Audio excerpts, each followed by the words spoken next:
Assalamualaikum Pak Ustadz Adi. Assalamualaikum warahmatullahi wabarakatuh. Saya mau menanyakan tentang tafsir Quran surah 61 As-Saff ayat 10 sampai 14 tentang sebuah perniagaan yang tersebut hingga ayat 14-nya. Mohon minta penjelasannya, Pak. Dan apakah dari kajian kemarin ini bermuara pada Quran surat As-Saff ayat 10-14 tersebut? Terima kasih. Assalamualaikum warahmatullahi wabarakatuh. Waalaikumsalam warahmatullahi wabarakatuh. Quran surah ke-61 As-Saff di ayat 10 sampai 14. Intinya Allah Subhanahu wa taala memberikan arahan dan motivasi kepada kita untuk bisa mengatur kegiatan kita sehingga memiliki nilai dunia dan akhirat yang terbaik. Ya ayyuhalladzina amanu, hai semua orang yang telah menyatakan beriman. Dan motivasi ini, arahan ini ditekankan oleh Allah kepada orang yang punya iman. Rumus tafsir mengatakan begini: jika ada ayat dalam Al-Quran dibuka dengan kalimat iman, maka di situ iman kita dipertaruhkan. Apakah keadaan imannya kuat atau lemah? Contoh, ada ayat yang pertama dibuka dengan iman, itu surah Al-Baqarah ayat 3. Alladzina yu'minuna bil ghaibi wa yuqimunas shalah. Orang-orang yang beriman itu, yang punya ciri takwa, adalah orang yang mampu meningkatkan sholatnya. Nah, sholat itu indikator keimanan pertama. Semakin kuat sholatnya, ini menunjukkan semakin kuat imannya. Semakin lemah sholatnya, malas sholatnya, ini menunjukkan semakin lemah imannya. Dan saat menunaikan sholat, imannya dipertaruhkan. Artinya kalau ada orang mengaku beriman, ngaku muslim, tapi tidak sholat, maka dipertanyakan keimanannya. Karena itu kata Nabi, atau kama qala Rasulullah sallallahu alaihi wasallam, al-farqu bainal mu'min wal kafir tarkus shalah. Perbedaan antara orang yang sudah beriman dengan yang belum, itu dilihat dalam sholatnya. Orang beriman itu pasti sholat. Orang belum beriman itu tidak sholat. Jadi kalau ada orang mengaku beriman tidak sholat, dipertanyakan keimanannya. Itu rumus.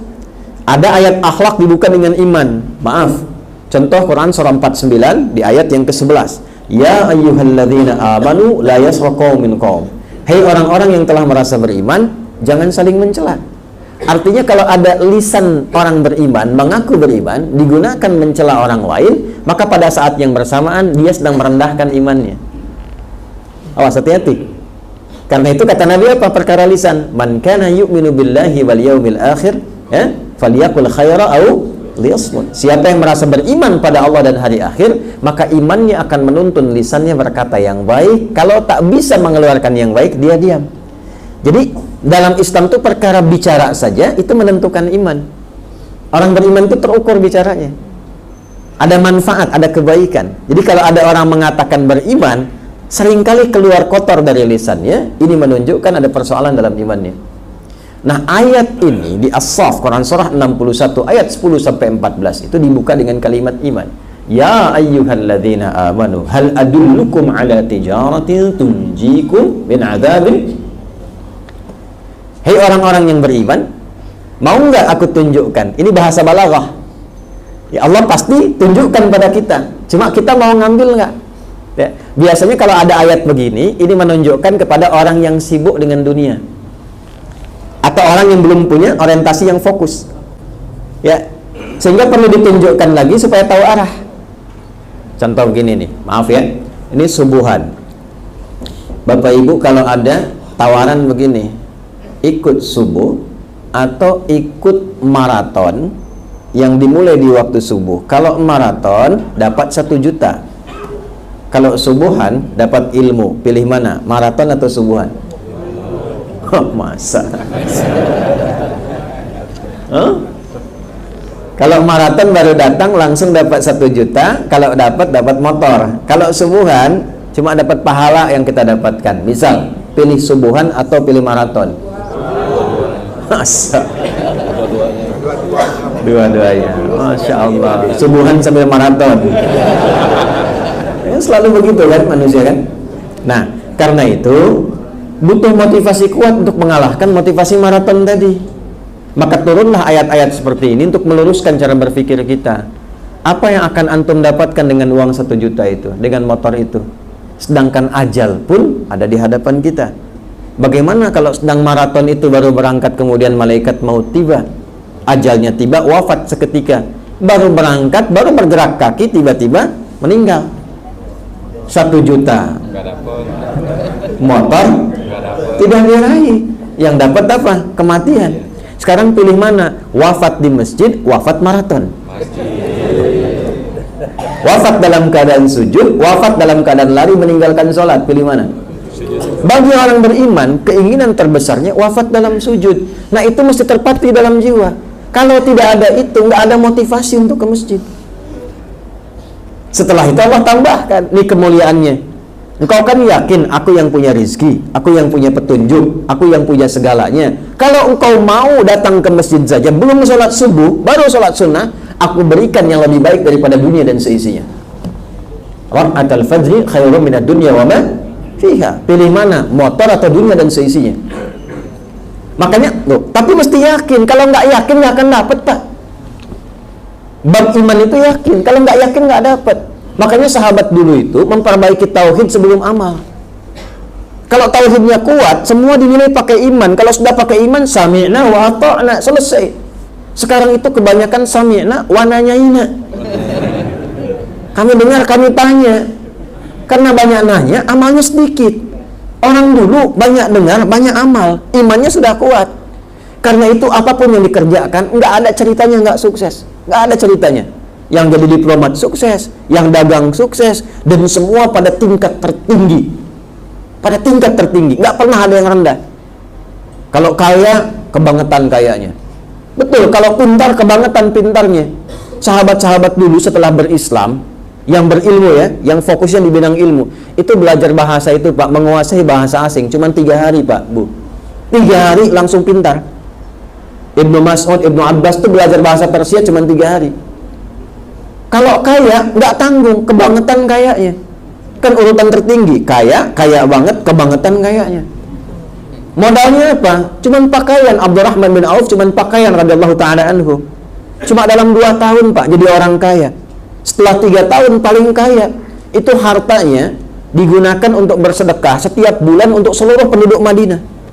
Yang nggak punya pekerjaan dikasih modal, yang sudah nggak kerja disantuni, dan yang lainnya dihadiahi. Semua penduduk Madinah dapat kebagian hartanya setiap bulan. Sultan tuh, real Sultan Madinah. Ada nggak yang seperti itu tuh? Ya itu pakai iman. Nah sekarang Allah sentuh iman kita. Dipertanyakan keimanannya kalau tidak mengikutinya. Hal adullukum ala tijaratin. Mau nggak, kata Allah, aku tunjukkan kalian untuk merubah orientasi hidup pada konsep perniagaan terbaik. Kenapa ditampilkan niaga? Karena umumnya manusia itu selalu menimbang dengan untung rugi. Itu konsep dasar manusia. Jadi kalau nggak dapat untung, nggak mau dikerjakan. Antum pun kan kesini kalau tidak merasakan ada manfaat, nggak mungkin datang. Sudah hari Jumat, kemarin yang libur kan? Sekarang kan hari aktif. Belum tentu tempatnya dekat dengan rumah. Kalau merasakan tidak ada manfaat, nggak mungkin datang. Artinya diukur ada keuntungan nggak? Apalagi DKM menyampaikan misalnya ada sarapannya, bisa gitu kan? Jadi untung lebih tuh. Ya, itu sudah untung lebih, diuntung tuh, diukur. Apa untung ruginya, dapat apa, kurang apa. Masukin sekolah kan diukur juga kan? Ini ada sekolah A misalnya. Kalau masuk situ diukur dulu tuh biayanya berapa, dapatnya apa, ya, dilahirkannya seperti apa, hasilnya bagaimana, untung rugi. Karena manusia cara berpikirnya senantiasa menghitung untung dan rugi, maka ditampilkan oleh Allah hitungan perniagaan yang terbaik. Apa yang terbaik itu? Yang memberikan kemuliaan abadi selamanya, merasa sukses dan bahagia. Kalau cuman sementara, maaf, masih capek, masih bisa untung, masih bisa rugi. Perniagaan yang baik itu selalu untung, nggak pernah rugi. Ya, nggak cukup dengan amin. Teruskan dulu nih. Ya, coba kalau Anda bisnis pilih mana? Kadang untung, kadang rugi, atau selalu untung nggak pernah rugi? Nah, selalu untung nggak pernah rugi. Itu kalau dapat itu yang paling ideal, dan belum tentu orang bisa dapat begitu. Bapak Ibu jualan kadang-kadang untung, kadang-kadang rugi kan? Tapi ini selalu untung nggak pernah rugi. Bagaimana cara berpikirnya? Kita menempatkan diri kita pada konsep kehidupan abadi yang selamanya akan begitu, nggak pernah berubah. Dan itu hanya terjadi di akhirat, tidak di dunia. Dunia itu situasinya fana, selalu berubah. Wa tilkal ayyam nudawiluha bainan nas. Roda kehidupan dunia itu kadang di atas, kadang di bawah. Kadang senang, kadang-kadang sedih. Karena senang mendapatkan syukur, sedih untuk bersabar. Konsepnya begitu. Jadi antum pun kalau usaha itu nggak akan untung selamanya. Ada kalanya mendapatkan ruginya. Kenapa? Karena hukum dunia. Dunia itu tempat ibadah. Kalau untung terus, kapan sabarnya? Nggak pernah antum merasakan nikmatnya sabar. Sedangkan yang dekat dengan Allah itu karena sabar. Innallaha ma'as sholihin. Kalau antum nggak pernah sakit, selalu sehat terus, nggak akan merasakan nikmatnya istighfar saat sakit. Nikmatnya berdoa saat sakit. Dikasih sakit, fisiknya lebih kuat lagi, doanya lebih kuat lagi. Itulah dunia. Tapi kalau antum nggak pernah pengen sakit, ya, nggak pernah pengen rugi, selalu pengen nikmat, nggak capek hidupnya, itu di akhirat. Hukum akhirat itu selalu sama sifatnya, nggak akan pernah berubah. Artinya nikmat saja. Tapi kalau sakit terus. Karena itu orang yang cerdas mempersiapkan kehidupan akhiratnya, dia niagakan aktivitas dunianya untuk mendapatkan keuntungan yang sifatnya abadi di akhirat. Jadi ubah dulu cara berpikirnya. Kita kan akan meninggal. Siapa yang tidak akan meninggal? Boleh angkat tangan. Hah? Nah, karena yakin akan meninggalkan dunia ini kan pindah alam kan? Nah, alam setelah dunia sifatnya abadi. Namanya akhirat, makanya pakai ta, akhirah, ujung, nggak ada alam lagi. Maka kalau di dunia kita tinggalkan, ya sewajarnya saja, kan cari bekal. Orang cerdas adalah orang yang menyiapkan akhiratnya, karena disitulah kehidupan abadi dia. Jadi kalau dia siapkan bekal sekarang, bekalnya banyak, bawa ke akhirat, kaya di akhirat, kaya terus, gak akan rugi. Itulah perniagaan yang sesungguhnya. Tapi kalau nggak disiapkan bekal, terlena di dunia, kan ditinggalkan dunianya. Akhirat gak akan ditinggalkan lagi, dunia ditinggalkan. Karena minim bekal akhiratnya, fakir dia, fakir akhiratnya.